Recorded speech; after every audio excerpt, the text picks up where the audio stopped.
प्रिय छात्रों एवं छात्राओं, आज मैं degree part 3 5th paper public administration से क्लास लेने जा रहा हूँ।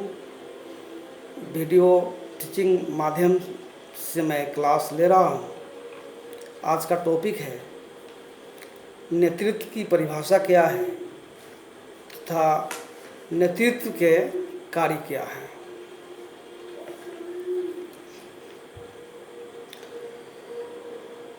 प्रशासन में नेतृत्व की अत्यंत महत्वपूर्ण भूमिका है। यह नेतृत्व का ही गुण है जो किसी प्रशासनिक संगठन की सफलता या विफलता को निर्धारित करता है। पीटर ड्रकर का कहना है कि प्रशासक जो प्रशासन में नेता के रूप में अपनी भूमिका अदा करते हैं, एक प्रशासनिक संगठन के मूल परंतु दुर्लभ साधन होते हैं। प्रशासनिक संस्थाओं की अधिकांश असफलताएं उनमें प्रभावी नेतृत्व के अभाव के कारण ही हुई है। नेतृत्व की परिभाषा इस प्रकार है। लिविंगस्टन के अनुसार नेतृत्व से आशय उस योग्यता से है जो अन्य लोगों में एक सामूहिक उद्देश्य का अनुसरण करने की इच्छा जागृत करती है।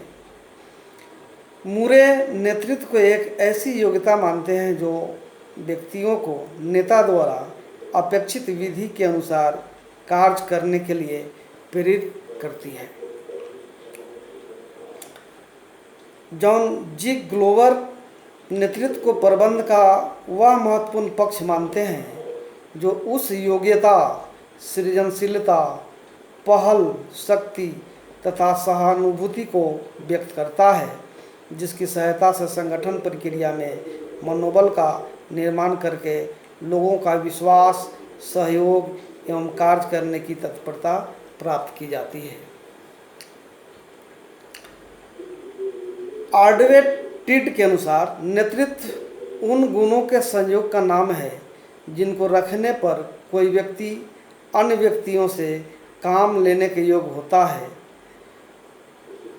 विशेषकर उसके प्रभाव द्वारा अन्य लोग स्वेच्छा से कार्य करने के लिए तैयार हो जाते हैं। नेतृत्व की परिभाषा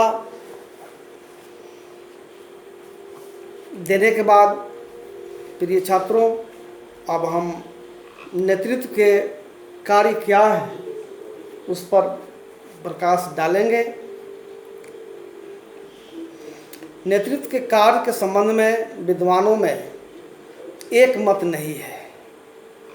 अलग अलग विद्वानों ने नेतृत्व की कार्य सूची में भिन्न भिन्न कार्यों को सम्मिलित किया है। फिर भी नेतृत्व के प्रमुख कार्य इस प्रकार हैं। पहला, अधीनस्थों की भावनाओं एवं समस्याओं को समझना। सफल नेतृत्व के लिए यह आवश्यक है कि नेता को अपने समूह के सदस्यों एवं अपने अधीनस्थों की भावनाओं एवं समस्याओं को अच्छी तरह से समझना चाहिए।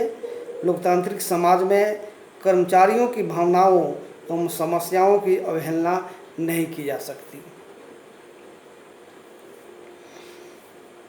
नेतृत्व का दूसरा कार्य सहयोग प्राप्त करना। एक प्रशासनिक संगठन के उद्देश्यों एवं लक्ष्यों की प्राप्ति समस्त कर्मचारियों के सहयोग से ही संभव हो सकती है। अतः आवश्यक है कि एक नेता को सफल होने के लिए अपने समूह के कर्मचारियों का सहयोग प्राप्त हो। इसके लिए उसे प्रशासक के रूप में अपने अधीनस्थों का सहयोग प्राप्त करना आवश्यक है। इसके लिए यह आवश्यक है कि वह सहकारिता की भावना को जन्म दें, कर्मचारियों में एक साथ ही मिलकर कार्य करने की भावना जागृत करे और उन्हें यह विश्वास दिलाए कि उपक्रम की सफलता उनके हित में है। नेतृत्व का तीसरा कार्य समन्वय एवं निर्देशन।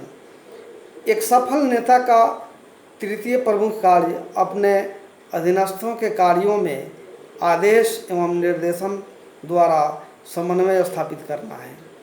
इसके लिए उसे संप्रेषण प्रक्रिया को प्रभावी बनाना होगा तथा आदेश एवं निर्देशन की प्रक्रिया में भी मानवीय संबंधों को विशेष रूप से ध्यान में रखना होगा। प्रिय छात्रों, नेतृत्व का चौथा जो कार्य है वह है अनुशासन बनाए रखना। नेता का चौथा कार्य अपने समूह में अनुशासन बनाए रखना भी है, क्योंकि अनुशासन द्वारा ही वह अपने अधीनस्थों को निर्धारित नियमों का पालन करने के लिए प्रेरित कर सकता है और कार्यों को सुचारू रूप से संचालित करने के लिए अनुशासन में निहित शक्ति का प्रयोग कर सकता है। पांचवा कार्य आदेश देना। नेता स्वयं कार्य न करके अपने अधीनस्थों को कार्य करने के लिए आदेश देता है, अतः उनके द्वारा कार्य को संपादित कराने हेतु उसे आदेश देना पड़ता है। इस आधार पर यह कहा जा सकता है कि आदेश देना ही नेता का एक महत्वपूर्ण कार्य है। छठा कार्य प्रभावी संप्रेषण की व्यवस्था करना। संगठन की गतिविधियों में सामंजस्य एवं संतुलन बनाए रखने के लिए और कर्मचारियों में मधुर संबंधों एवं भाईचारे का वातावरण स्थापित करने के लिए प्रबंधकों अर्थात समूह नायकों को संप्रेषण की उचित व्यवस्था करनी चाहिए। इस दिशा में नेता ही इस प्रकार की संप्रेषण प्रक्रिया की व्यवस्था करता है, जिससे अधीनस्थों और उसके मध्य विचारों, आदेशों आदि का आदान प्रदान निरंतर होता रहता है। सातवां कार्य संगठन के प्रति निष्ठा बनाए रखना। एक कुशल नेता का यह भी प्रमुख कार्य है कि वह अपने अधीनस्थों में संगठन के प्रति निष्ठा बनाए रखें, या उसी स्थिति में संभव हो सकता है जबकि वह निर्णयन विशेषकर कर्मचारियों से संबंधित निर्णय प्रक्रिया में संगठन के उद्देश्यों को निर्धारित करने में कर्मचारियों के भागीदारी बनाए तथा कर्मचारियों की आवश्यकताओं एवं समस्याओं को समाधान करने हेतु निरंतर प्रयास करता रहे। प्रिय छात्रों, मैं आशा करता हूं कि नेतृत्व की परिभाषा और नेतृत्व के कार्य की तैयारी आप मेरी इस वीडियो टीचिंग रिकॉर्डिंग से आप कर सकेंगे। मैं पुनः दूसरे टॉपिक लेकर आपके समक्ष उपस्थित होऊंगा। तब तक धन्यवाद।